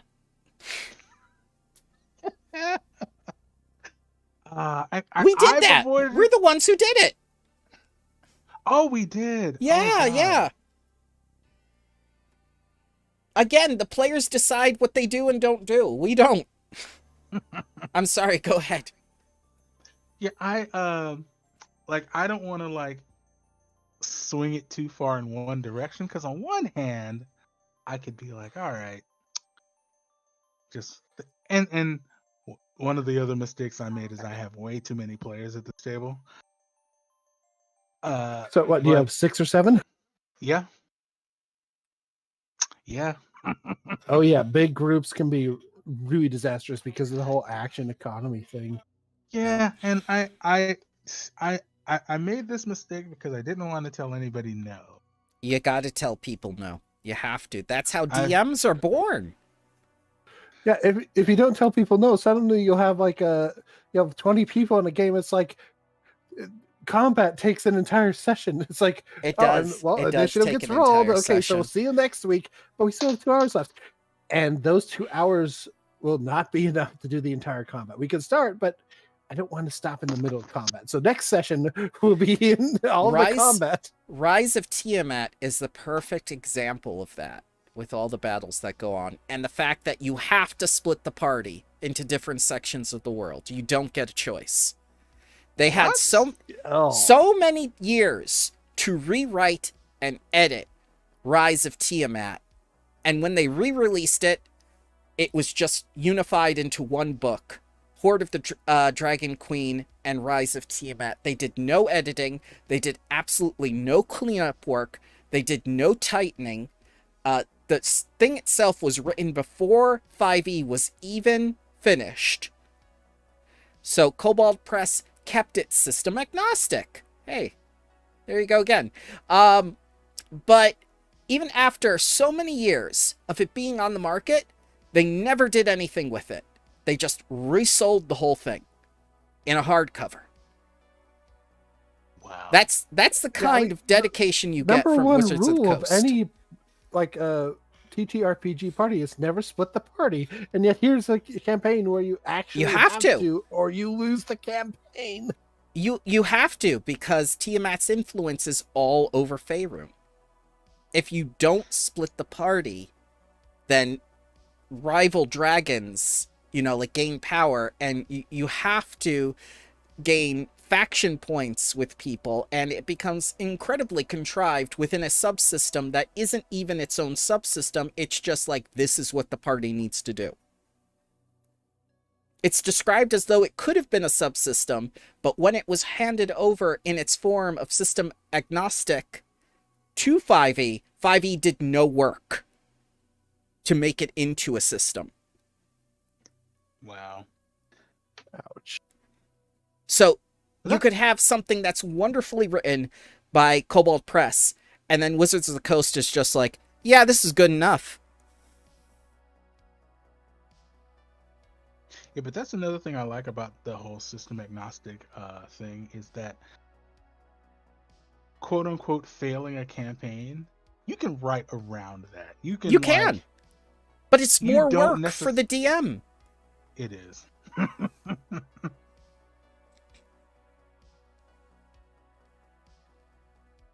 Yeah, I mean, you can write around it, and I'm sure that several DMs have to write around it in like 5th edition games where it's like, oh, you find a journal on him, it details all of his plans. No, you're picking up the journal. I don't care that you want to burn the body. You're picking up the journal first. Yeah, it was too much. It was too much for Friendly. He wanted to do that as his first campaign, and I warned him no, and he was too ambitious. By the second one, by Horde of the Dragon Queen, after the council and everything else started happening, he finally realized how much work it would be because the adventure is not there.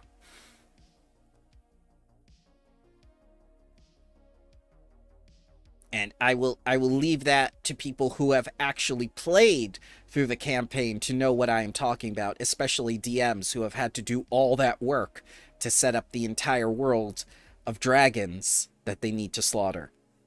Because you are not given an adventure in Horde of the Dragon Queen. You are simply given objectives. Much like this system agnostic document that I have in front of me. And then you are made to do everything. And it's very, very horrifying to know that Wizards of the Coast made so much profit off of this module or adventure path or whatever you want to call it, and just have absolutely no satisfaction for having completed it. Much less than most of their villains die in these little rooms, never being fleshed out or expanded upon. Even if like, as much as you would want to have them to have a soul, ultimately they die for Tiamat. And Tiamat could not care less about any of her children. Because she's evil. Well, it's not only because she's evil. She is the mother of all dragonkind. You think she would care if her children were extinct. She does not. She does not care for dragonkind at all. Oh, if I need more servants, I'll just make more. She can't. That's not the way it works.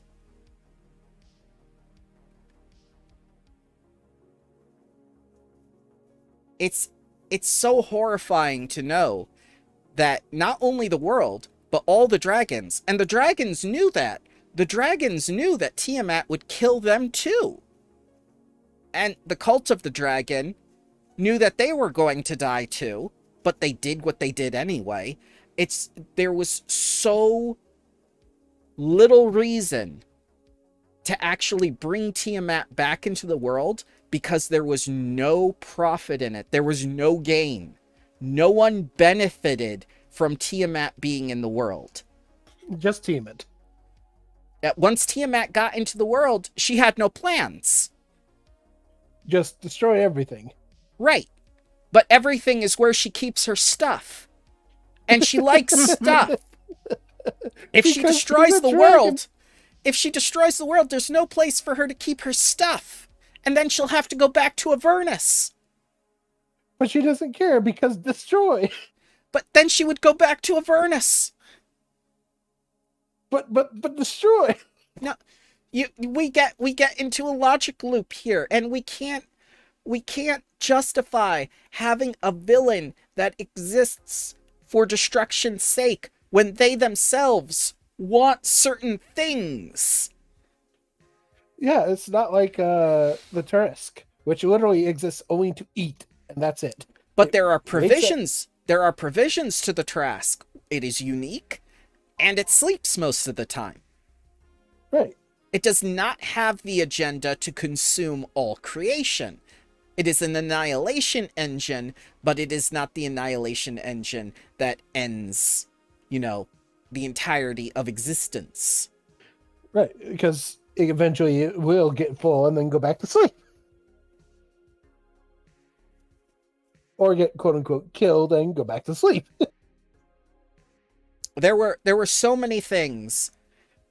I could rant for hours about Horde of the Dragon Queen, but I'm not going to. Know that it makes me incredibly angry as an old man to talk about Rise of Tiamat and the failure of Wizards of the Coast after they got something so good and wonderful in a system agnostic format to put into 5e and then did absolutely zero work in getting it out to the press besides slapping a bunch of stat blocks on it. One more thing before we move on and get to our conclusion. There was a man, a rando human being, in a town right before the flying castle that the cloud giant controlled, that you had to get to order to complete the first half of the campaign in the first book. That guy resurrects indefinitely, thanks to the power of Tiamat. Do you think she gave that magical gift to any of her children who are actually dragons? Oh, No, sure. just some random Definitely not. rando man who's Random human whatever. in a no-name town that means absolutely nothing is a person in this campaign who can come back indefinitely amounts of time thanks to the power of Tiamat, yet no dragon can do this. Not even the 5 consorts of Tiamat who serve her Put directly. it on the consorts, considering they're her consorts. No, So what is this guy like a villain, or is he just some literal random person who? he is just the sheriff resurrects? of this town. That's it. He's just. That's it. So for some reason, she gave a sheriff of a town who may or may not even interact with the players the ability to resurrect indefinitely. Exactly. And he's never used again. You think he would be integral to the plot. You think he'd have this unique power that not even Bahamut gave to any of his followers. But no, he's just a sheriff living his life because living his life. He was to guard the castle, and to do that, he needed to guard the town. Because the castle parks in the town in order to, get supplies and stuff. That's it. He was in logistics. Huh. So the entire purpose is to protect the town so it can supply the castle. Right. PCs come in, but can avoid him by just sneaking past him. Exactly. But if they fight him, they kill him, and then he'll immediately get right back up again. It's like, nope, Right. not on my watch. Okay, Iron. Let's wrap it up. Let's talk about what you want people to take away from your campaign. I'll tell you what, I'm already interested just hearing about some of the lore. So don't remember, did we mention if you started a one-shot level 1 campaign, would it start and say that floating city like you did with the previous group and just have That's them something for display? him. That's something for him to think about once I show him more information, because he is yet to think about it. Yes. Okay, fair enough.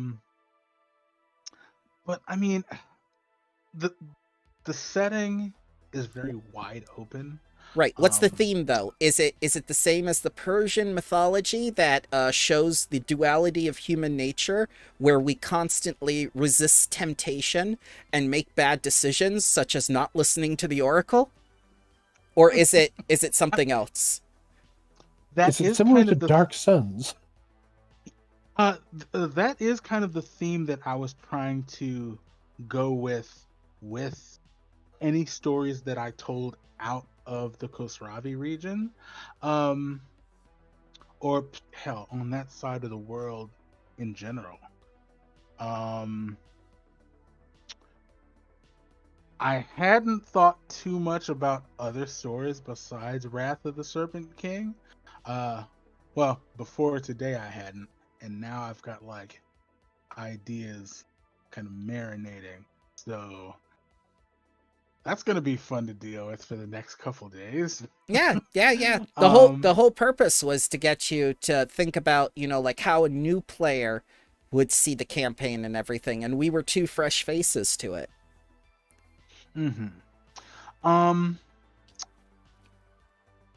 It's God, I'm not sure how to articulate this.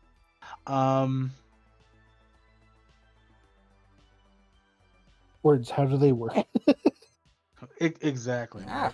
Right?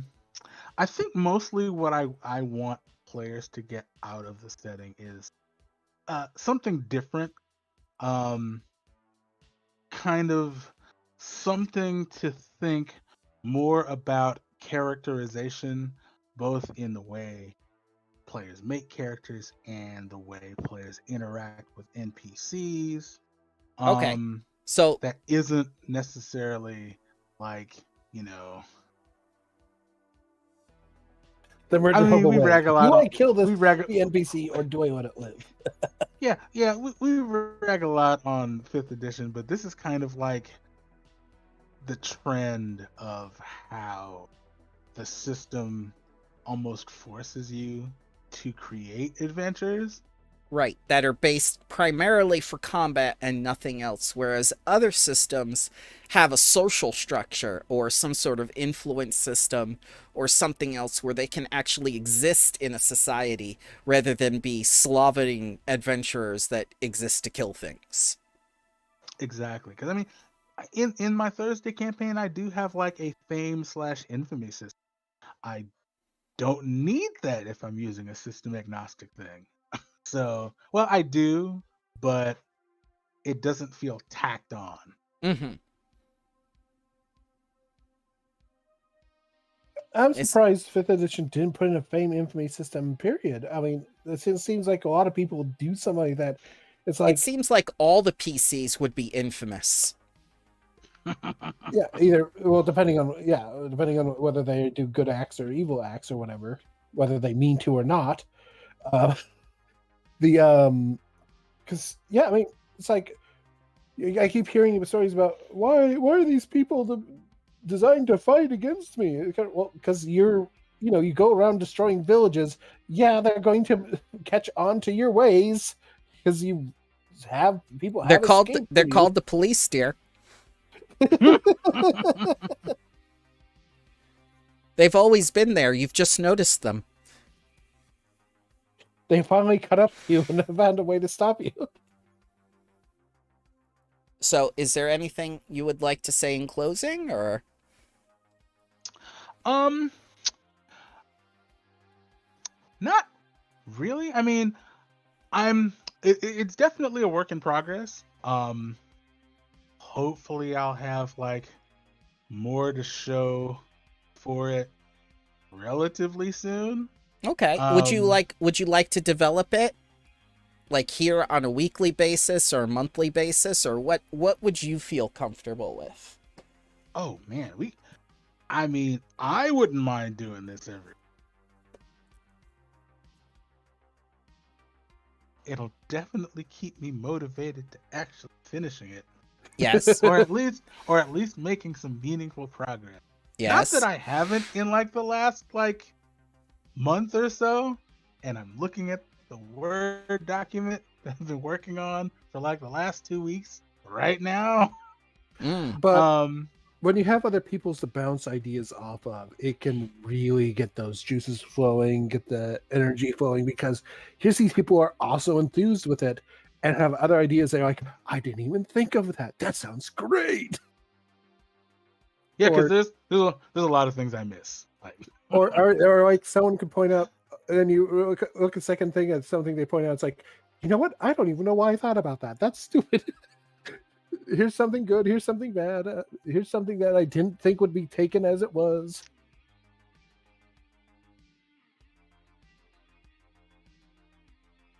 But yeah, hopefully, I can like make something that people will actually enjoy, in a way that's not necessarily 5th edition dependent. I mean, if you want to adapt it, 5th edition, if that's your jam, go for it. I mean, I certainly wouldn't mind playing it. So, Not under the current license, I'm not. well, yeah. But converting it to the 2nd edition, it's like, well, Pathfinder 2nd edition, it's like, I wouldn't mind playing it then. How I mean, do you it read sounds this like- bramble? Oh dear God! Ah! Sudden loser. How's it going, sir? Working. Ah, I've got one set of people in my right ear, and you guys in my left. oh dear. And my wife is getting ignored. Oh no. She's the most That's- important one. She's also Yeah, the one she that knows causes you me the most live. grief. Oh God. She likes to pretend she doesn't. I think if she got you that hoodie, she does. She's making me coffee right now too. Aw. Such a nice lady. Tell her I said hi. She's gonna poison it. Don't worry. No. Well, you know what Winston Churchill said, as the husband, it is your responsibility to drink the poison. Well, Keep what are you your talking friends about? close and your Coffee enemies is closer. poison. Yes, yes. Wow, that's blasphemy, sir. What? No, it's a literal. It's a poison that we've that You're gonna die, actually- Kentaro. that gives us Oh my better stuff. All I mean, right. technically, water is poison. So All right. Before we go down the rabbit hole here, Iron, thank you very much for joining us and sharing your system with us. Kentaro, say thank you to the nice man.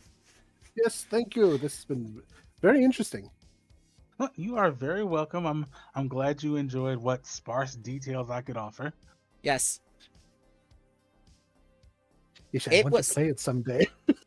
Well, we could develop it a little bit more, either next week or next month. That's up to you. Tomorrow, I'm going to do the prep work for Temple of Elemental Evil, or Temple of Raging Elements, converted into Pathfinder 2nd Edition. So, Kentaro, I'm afraid I cannot ask you to Yeah. be there tomorrow. Fair enough. You mean I- Temple of the Chaos Null? Well, this, sir, I'll have bad news for you on Saturday with those 4 new people who don't know how to get to the temple. I mean, Chaos Null's still providing chaos. Yes, he does. Don't you worry. We'll see what happens.